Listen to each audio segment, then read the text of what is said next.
that is the power, that is the jet fuel. Not acquiring and having and wanting and owning like you do in the world. It is something completely different. It's the ability to discover what is not. Nobody said it better than Krishnamurti. He said, until the false is seen as the false, truth is not. Because truth isn't going to come to you. It's not going to come to the toxic person. See, you don't own it. It comes to you when it damn well feels like it. When you're pure and unsodden enough. And even then, even after, I'm not even giving any guarantees here. Even after you've done this deconstructive work, it may remain elusive. But it's never going to come until you do that work. That's the preparatory work, and every shaman of credibility knows that. And anybody else who tells you different, they don't know what they're talking about. They're not part of the truth. Sir Arthur Conan Doyle said it this way: once you have eliminated the impossible, whatever remains, no matter how improbable, must be the truth. So again, negation. It's actually, we can do it, by the way. There's a part of our mind quite adapted to this. Once we get rolling with it, it's very easy to do. Some people have a head start, the Virgos. You didn't hear that. Some people have a head start, and others take a little bit more time. Ultimately, I've expressed it in other ways, this deconstructive model or whatever, and I have often referred to it as an anarchy of the mind. You know, we've been trying to talk here about enslavement and freedom, right? Well, what is the greater freedom than attitudinal freedom? Do you know that some of the freest men have been locked up in dungeons for as long as 18 years and more? Read Byron's Prisoner of Chillon. Read the story of Mikhail Bakunin and others who've been incarcerated but were still here, free, attitudinally, could not be controlled, could not be taken down. Now, this deconstructive process cannot happen until you have fallen deeply in love with the word no. Like I said, you have to become profoundly negative, in the true meaning of that word. Profoundly critical, profoundly judgmental. Then what awakens within you is the spirit of rebellion. It's there, it's in us. And in fact, we're in the countdown now, a so-called age of awakening. That is very much about the reawakening of this so-called spirit of contradiction or spirit of rebellion. In fact, if you don't have it, I can't say too much about what the future might hold. And as a matter of fact, if you go into depth, you'll find that the spirit of rebellion, when you look at the thing astrologically and also esoterically, is actually the equivalent of what the Christians have always referred to as the Holy Spirit. That the self, the spirit of rebellion, and the Holy Spirit are identical, by the way. We don't have time to go into it now, but I have an article on the Majkl Tsarion website entitled 2012 Shiva, the Holy Spirit and the Age of Aquarius, where we lay out those points. Now, the activist Ian Williams Goddard said, look, a society whose citizens refuse to see and investigate the facts, who refuse to believe that their government and media will routinely lie to them and fabricate a reality contrary to verifiable facts, is a society that chooses and deserves the police state dictatorship it is going to get. The French newspaper editor, Henry de Juvenal, he said that a society of sheep must in time beget a government of wolves. Well, you're getting it.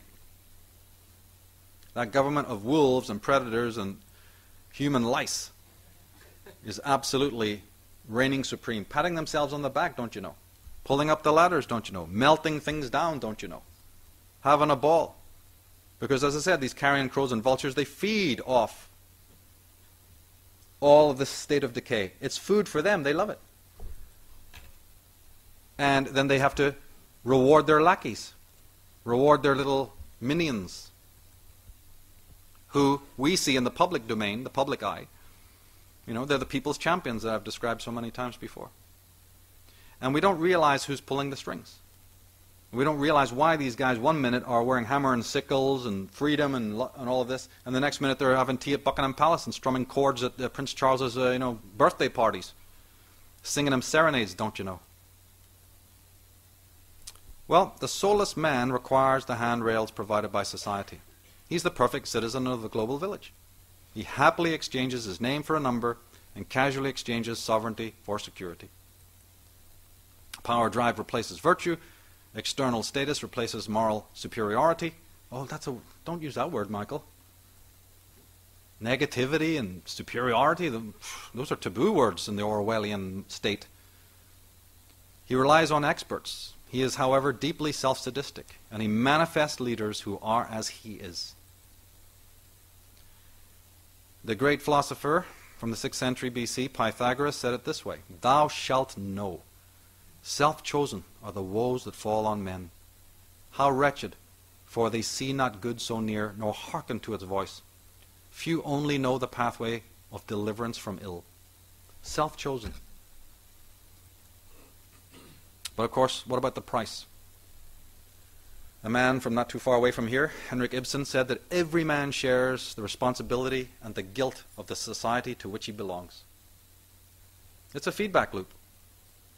If you go about negating your own psychic development because you're worried about what your girlfriend thinks and the neighbor and the politicians and mommy and daddy and all of that, you have just enslaved yourself, and you've enslaved them, and you've enslaved society. You've condemned them. Because the toxic person creates a toxic society. The schizoid person creates a schizogenic society.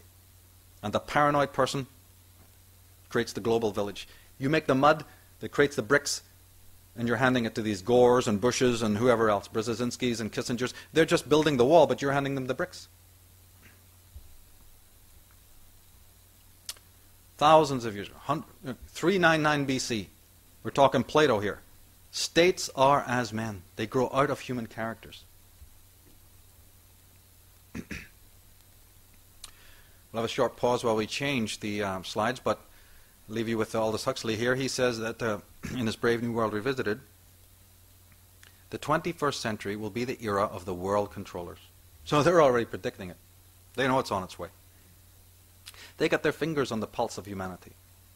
They know about the temperament. They know just how much loss of self is happening. And then they know when to move forward, exactly on the time. It's like a ballet for them. So he said the 21st century will be the era of the world controllers.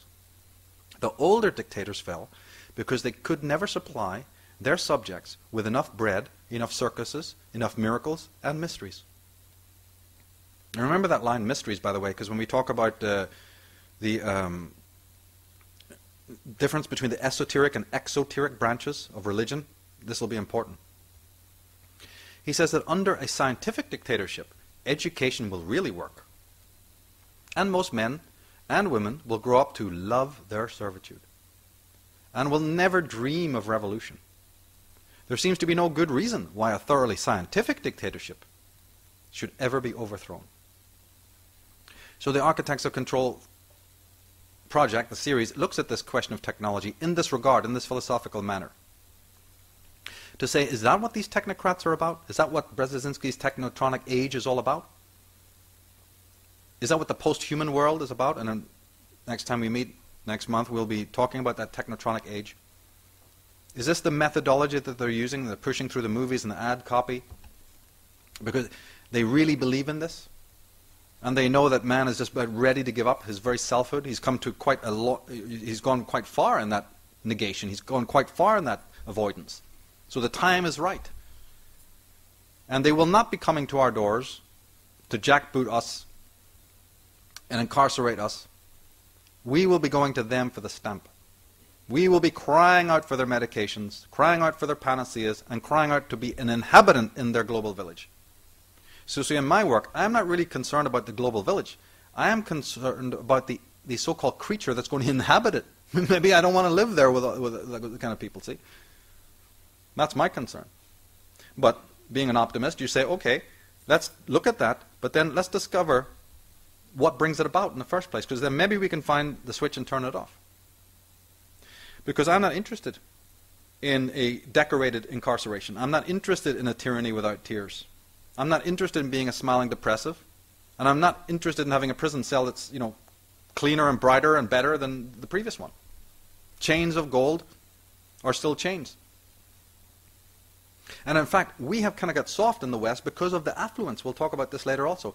We're sort of bought off by a certain level of affluence that, the people in the Amazon jungle who pull their curtains aside and see what Big Brother's doing, they're no illusion, see? We've been sort of paid off by the carrot as well as having the stick. But tomorrow's inescapable cyber purgatory, you see, this sort of dystopia that's as old as Francis Bacon and from before.